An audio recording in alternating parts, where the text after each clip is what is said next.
Hello दोस्तों, कैसे हो। तो आप सभी का बहुत ही भारी डिमांड था कि सर सामाजिक विज्ञान का बहुविकल्पीय ऐसे प्रश्न बता दीजिए जो हमारे बोर्ड एग्जाम के लिए मतलब वेरी इंपॉर्टेंट हो और हमारे बोर्ड एग्जाम में वो प्रश्न आ जाए। तो मैंने आप सभी के उस भारी डिमांड पर मैं आज सामाजिक विज्ञान का 20 ऐसे बहुविकल्पीय प्रश्न लेकर आ गया हूँ जो हमारे बोर्ड एग्जाम के लिए वेरी इंपॉर्टेंट है। और 20 जो हमारे MCQ क्वेश्चन करेंगे, बहुविकल्पीय प्रश्न करेंगे, उसमें से 12 से 13 प्रश्न ऐसे होंगे जो आपके बोर्ड एग्जाम में देखने को मिलेंगे। तो इस वीडियो को मतलब ये ना समझिएगा कि इसमें से प्रश्न नहीं आएंगे। तो इस वीडियो को बहुत ही अच्छे तरीके से तैयार कर लीजिएगा। जितने भी मैं प्रश्न बता रहा हूँ उसको बहुत ही अच्छे तरीके से तैयार कर लीजिएगा, क्योंकि आपके बोर्ड एग्जाम में 12 से 13 बहुविकल्पीय प्रश्न ऐसे होंगे जो इसमें से मतलब मैच करेंगे। तो आइए अब हम उस प्रश्न को मतलब देखते हैं और इस वीडियो को भी शुरू करते हैं।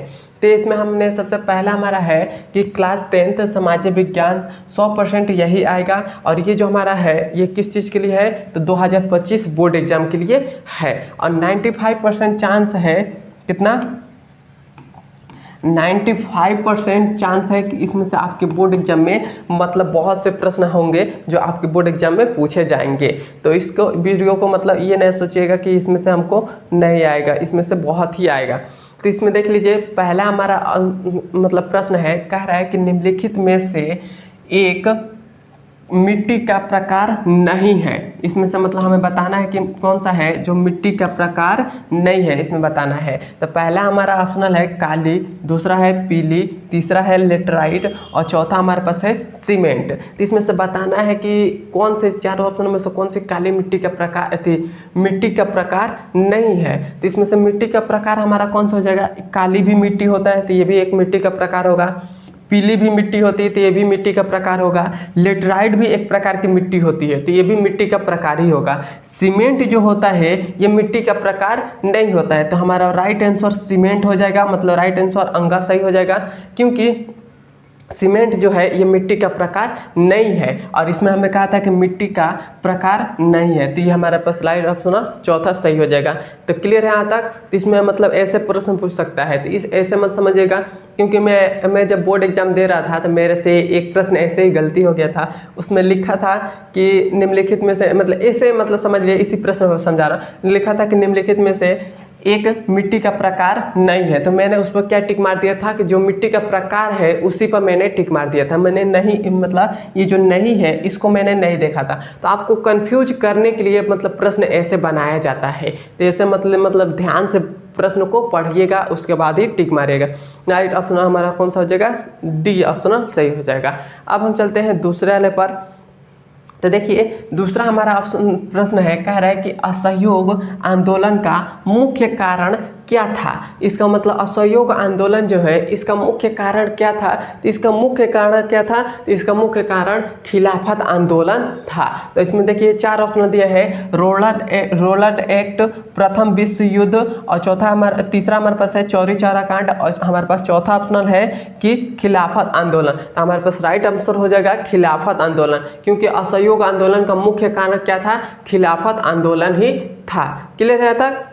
अब देखिए अब हमारे पास है तीसरा प्रश्न हमसे कह रहा है कि एक वस्तु का अधिकांश प्राकृतिक प्रक्रिया से उत्पादन कहलाता है। मतलब इसका मतलब क्या हमसे कह रहे हैं, तो कह रहे हैं कि जो हमें मतलब कोई भी प्राकृतिक चीज़ प्राकृतिक है उससे हमें जो भी प्राप्त होता है उसको हम किस क्षेत्र में मानते हैं, कौन से क्षेत्र में वो आता है। मतलब जैसे हमारे पास पेड़ है, पेड़ से हमको फल भी मिलता है, लकड़ी भी मिलती है, तो हमको जो प्राप्त हो रहा है वो किस क्षेत्र में आते हैं यही हमें इसमें बताना है। तो इसमें हमारे पास पहला है प्राथमिक क्षेत्र, दूसरा है द्वितीयक क्षेत्रक, तीसरा हमारे पास है तृतीय क्षेत्रक, उसके बाद है चौथा ऑप्शन है सूचना प्रौद्योगिकी। तो इसमें राइट आंसर हो जाएगा प्राथमिक क्षेत्रक, क्योंकि प्राथमिक जो क्षेत्र होता है उसमें हमारे पास जो प्रकृति से वस्तु प्राप्त होते हैं, प्रकृति से जो भी चीज़ हमें प्राप्त होती है उसको सब के सब किस में आते हैं, प्राथमिक क्षेत्र में आते हैं। क्लियर है। अब देखिए अब हमारे पास है चौथा हमारे पास है विश्व व्यापार संगठन, यहाँ पर ये नहीं होना चाहिए, विश्व व्यापार संगठन WTO की स्थापना कब हुई थी। इसमें हमें बताना है कि विश्व व्यापार संगठन की स्थापना कब हुई थी। तो यहाँ पर पहला ऑप्शनल है 1 जनवरी 1993 को, दूसरा ऑप्शनल है 1 जनवरी 1995 को, और तीसरा ऑप्शनल है 1 जनवरी 1990 को, और चौथा ऑप्शनल है 1 जनवरी 1985 को। इसमें से चारों ऑप्शनल में से एक ऑप्शनल सही है, उसको हमें टिक मारना है। तो विश्व व्यापार संगठन WTO की स्थापना कब हुई थी? तो इसकी स्थापना हुई थी 1 जनवरी 1995 को। तो राइट ऑप्शन हमारे पास कौन सा ऑप्शन सही हो जाएगा? ख सही हो जाएगा। क्लियर है? अब देखिए, अब हमारे पास है 5वां नंबर प्रश्न। तो 5वां नंबर प्रश्न कह रहा है कि सुंदरवन राष्ट्रीय पार्क किस राज्य में स्थित है? तो सुंदरवन जो पार्क है ये किस राष्ट्र में मतलब इसका स्थित है? तो ये कहाँ स्थित है? तो पहला ऑप्शन हमारे पास है आसाम, दूसरा हमारे पास है उड़ीसा, तीसरा ऑप्शनल हमारे पास है पश्चिम बंगाल, और चौथा ऑप्शनल है मध्य प्रदेश। तो इसमें से कौन सा ऑप्शन मतलब किस देश में सुंदरवन मतलब किस राष्ट्र में उपस्थित है, स्थित है? तो हमारे पास जो राइट आंसर हो जाएगा वो पश्चिम बंगाल। पश्चिम बंगाल में जो हमारे पास सुंदरवन राष्ट्रीय पार्क है वो पश्चिम बंगाल में ही स्थित है। क्लियर है? अब देखिए, और मैं आप सभी को एक बात बताना चाहता हूं कि यदि अभी तक आप लोगों ने पढ़ाई अभी शुरू नहीं किया है तो पढ़ाई अपना शुरू कर दीजिए। और आपके पास उतना भी टाइम नहीं है कि आप सिलेबस को धीरे धीरे पढ़ेंगे। आप क्या करिए, हर एक चैप्टर से आप क्या करिए, इंपॉर्टेंट क्वेश्चन को केवल पढ़ लीजिए, क्योंकि आपके बोर्ड एग्जाम में केवल इंपॉर्टेंट क्वेश्चन ही पूछे जाते हैं ज़्यादातर। तो आप केवल इंपॉर्टेंट क्वेश्चन को पढ़ लेंगे तो आपका बहुत ही अच्छा मार्क्स आ जाएगा।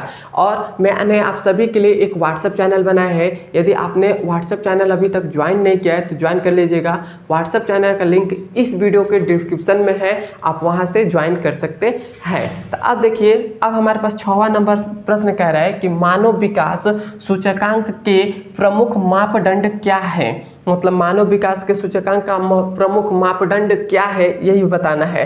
तो पहला ऑप्शन है कि निवल उपस्थिति अनुपात साक्षरता दर, दूसरा ऑप्शन है जीने की आयु या जीवन प्रत्याशा, तीसरा ऑप्शन है शिशु मृत्यु दर ये कामा प्रति व्यक्ति आय, और चौथा ऑप्शन है उपयुक्त सभी। तो इसमें से राइट आंसर कौन सा हो जाएगा? तो राइट आंसर का हमारा सही होगा, क्योंकि जो मापदंड का सूचकांक का प्रमुख मापदंड है वह हमारे पास क्या है? क हमारा राइट आंसर है। तो ये हमारे पास सही हो जाएगा क। अब हम चलते हैं इसके 7वें नंबर सवाल पर। तो सातवां नंबर प्रश्न हमसे कह रहा है कि कपास की खेती के लिए कौन सी मृदा उपयुक्त है? मतलब कपास की हम कोई जैसे गेहूं की खेती करते हैं तो हमारे यहाँ तो गेहूं की खेती मतलब उस मिट्टी पर बहुत ही अच्छे तरीके से होती है। उसी प्रकार से जहाँ मतलब कपास की खेती होती है वहाँ पर कपास की खेती के लिए मिट्टी जो होती है मतलब कैसी मिट्टी हमको होना चाहिए कि इसमें कपास की खेती हम करें तो इसमें अच्छा हमको कपास प्राप्त हो। तो इसीलिए हमारे पास चार ऑप्शनल है, काली मिट्टी है, लाल है, पीली है और जलोढ़ है। तो जो काली मिट्टी जो होती है क्या होती है? काली मिट्टी में यदि आप कपास की खेती करते हैं तो कपास का उत्पादन बहुत ही अच्छे तरीके से होता है। तो हमारे पास राइट ऑप्शनल क सही हो जाएगा, क्योंकि काली मिट्टी है कपास के लिए बहुत ही अच्छी होती है। अब हमारे पास है आठवां हमारे पास है करो या मरो नारा किसका था? मतलब करो या मरो ये नारा किसका था, मतलब किसने ये बताया था? तो ये हमारे पास है, यहाँ पर बोस लिखा है, यहाँ पर सुभाष चंद्र बोस होना चाहिए। तो सुभाष चंद्र बोस है, उसके बाद है चंद्रशेखर आज़ाद, उसके बाद है भगत सिंह, उसके बाद चौथा हमारे पास है महात्मा गांधी जी। तो इस करो या मरो ये किसने नारा लगाया था? तो महात्मा गांधी जी ने लगाया था ये नारा। तो राइट ऑप्शन डी सही हो जाएगा, मतलब अंग सही हो जाएगा।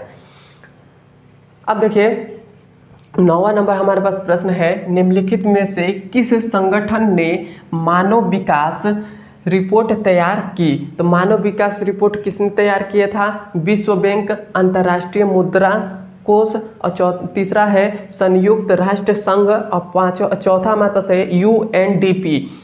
मतलब क्या है? मानव विकास संगठन का रिपोर्ट किसने तैयार किया था? तो UNDP ने तैयार किया था। क्लियर है? अब देखिए, अब हमारे पास 10वां है, श्रीलंका में निम्नलिखित में से कौन सी बहुसंख्यक वर्ग है? मतलब हमें बताना है श्रीलंका में कौन सी ऐसी संख्या है जो बहुसंख्यक वर्ग है। तो हमारे पास पहला है तमिल, ईसाई, सिंघली, मुस्लिम। तो वहाँ पर मतलब जो इसका मतलब है कि वहाँ पर सबसे ज़्यादा लोग कौन से रहते हैं, तो वहाँ के ज़्यादा सबसे लोग रहते हैं सिंघली के। तो राइट ऑप्शन सिंघली मतलब ग सही हो जाएगा। क्लियर है। अब देखिए, अब हमारे पास है 11 नंबर प्रश्न। 11 नंबर प्रश्न कह रहा है विश्व व्यापार संगठन की स्थापना कहाँ हुई थी। मतलब विश्व व्यापार के संगठन जो होता है तो इसकी स्थापना कहाँ हुई थी ये हमें बताना है। तो हमारे पास है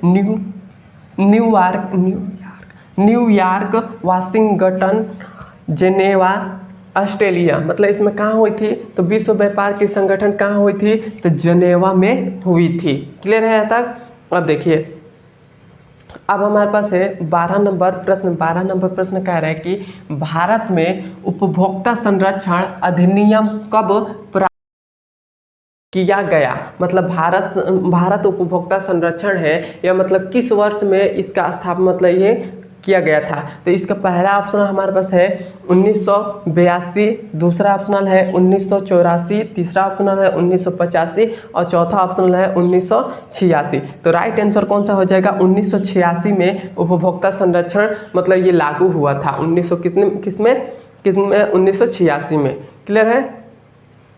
अब देखिए, अब हमारे पास है 13 नंबर सवाल प्रश्न। 13 नंबर प्रश्न कह रहा है सविनय आज्ञा आंदोलन कब चलाया गया। मतलब सविनय आज्ञा आंदोलन एक आंदोलन था, उसमें लड़ाई हो रही थी, तो उस ये आंदोलन कब चलाया गया था इसमें यही बताना है। तो पहला ऑप्शन है 1920 में, 1927 में, 1930 में, 1935 में। तो हमारे पास सविनय आज्ञा आंदोलन कब चलाया गया था, तो 1930 में चलाया गया था। तो 1900 हमारे पास 30 ग सही हो जाएगा। क्लियर है।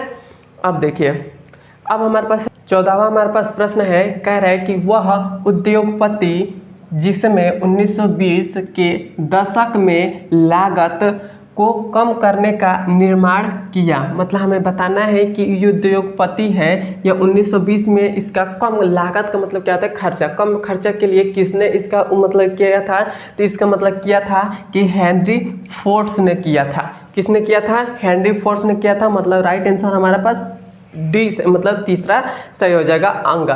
क्लियर है यहाँ तक। अब देखिए, अब हमारे पास है 15 नंबर प्रश्न। 15 नंबर प्रश्न कह रहा है पुनर्जागरण युग का अधियोग किस देश में हुआ था। इसमें बताना है। तो पहला हमारे पास है रोम, इटली, ब्रिटेन और अमेरिका। इसका मतलब हमारे पास पुनर्जागरण युग का मतलब कब हुआ था, क्या मतलब किस देश में हुआ था, तो इस मतलब इटली में ये हुआ था। तो राइट आंसर हमारे पास ख सही हो जाएगा। क्लियर है। अब देखिए, अब हमारे पास है 16 नंबर प्रश्न। 16 नंबर प्रश्न कह रहा है निम्नलिखित में से यह कथन है जब फ्रांस छींकता है तो बाकी यूरोप को सर्दी जुकाम हो जाता है। मतलब हमें इसमें बताना है कि कौन सा ऑप्शनल सही है कि जब फ्रांस को मतलब सर्दी मतलब छींकता है, फ्रांस जब छींकता है तो बाकी सब यूरोप को हुई सर्दी जुकाम हो जाता है। तो इसमें हमारे पास पहला है काबूर और दूसरा हमारे पास है बिस्मार्क, तीसरा हमारे पास है मेजिनी और चौथा हमारे पास है रूस। तो रूस ऐसा देश है, मतलब रूस जैसा देश है जब फ्रांस को मतलब फ्रांस को कुछ भी मतलब फ्रांस जो है उसको मतलब थोड़ा सा भी तकलीफ होता है तो रूस को भी होता है। तो हमारे पास राइट आंसर क्या हो जाएगा, डी सही हो जाएगा, मतलब रूस सही हो जाएगा। क्लियर है। अब देखिए, अब हमारे पास है 17 नंबर सवाल प्रश्न। 17 नंबर प्रश्न कह रहे हैं विश्व बैंक की विश्व विकास रिपोर्ट 1919 के अनुसार निम्नलिखित आय वाले देशों की प्रति व्यक्ति आय कितनी है। तो हमारे पास है सब के सब ये जो हमारे पास आय बताए गए हैं ये सब डॉलर में मतलब यूएस डॉलर में है। तो इसका राइट आंसर हमारे पास क्या हो जाएगा, यूएस डॉलर 2500। ये हमारे पास राइट आंसर सही हो जाएगा। मतलब प्रति व्यक्ति एक व्यक्ति का आय मतलब कितना है, तो हमारे पास कितना हो जाएगा, 2500 डॉलर हो जाएगा। यदि इंडियन पैसा में कन्वर्ट करें तो जैसे मान लेते हैं कि इस समय मतलब एक यदि डॉलर है, क्या है, $1 है हमारे पास है, तो उस $1 का हमारे पास इंडिया में यदि $1 यदि इंडिया में आए तो हमारे पास शायद 83 रुपया होता है। 83 या 84 रुपया होता है।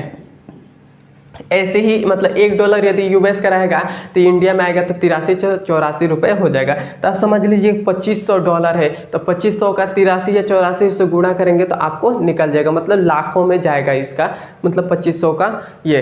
तो अब हमारे पास है, तो राइट आंसर कौन सा हो जाएगा? राइट आंसर खास सही हो जाएगा कि $2500। अब हमारे पास है 18 नंबर सवाल, एग मार्क किन वस्तुओं के लिए प्रमाणित चिन्हों है? तो पहला हमारे पास है उपभोग वस्तु, दूसरा हमारे पास है इलेक्ट्रॉनिक वस्तु, तीसरा हमारे पास है सेवा वस्तु और चौथा हमारे पास है खाद्य पदार्थ। तो हमारे पास चौथा ऑप्शन सही हो जाएगा, खाद्य पदार्थ। क्लियर है? अब देखिए, अब हमारे पास है 19 नंबर प्रश्न, सूचना पाने का अधिकार अधिनियम कब पारित हुआ? मतलब सूचना पाने का अधिकार कब पारित हुआ? तो पहला ऑप्शन है अक्टूबर 1905, दूसरा है 15 जून 1905, तीसरा है जनवरी 1906 और चौथा है अप्रैल 1907। तो सूचना पाने का अधिनियम ये कब लागू हुआ था? तो ये लागू हुआ था 15 जून 1905 में हुआ था। तो हमारे पास राइट आंसर मतलब खास सही हो जाएगा। अब देखते हैं, एक प्रश्न छूट गया है कहीं पर शायद, प्रश्न मतलब एक प्रश्न नहीं है, लेकिन मैं इतना मतलब 19 प्रश्न मैं आपको कराया हूँ। यदि 19 प्रश्न में कोई भी आपको प्रॉब्लम आ रही हो तो मुझे कमेंट में बताइए, और आपको वीडियो ये समझ में आया है, वीडियो आपको अच्छा लगा है तो कमेंट में एक बार मुझे ज़रूर बताइएगा कि हाँ वीडियो बहुत ही अच्छा लगा है। और यदि आपने दोस्तों के पास शेयर नहीं किया है इस वीडियो को तो ज़रूर शेयर करिएगा, और ऐसे ही वीडियो देखने के लिए हमारे चैनल से जुड़े रहिए, हमारे चैनल को सब्सक्राइब कर दीजिए। अब हम मिलते हैं इसके अगले नंबर वीडियो में। अब वीडियो कैसा लगा है कमेंट में ज़रूर बताकर जाइएगा।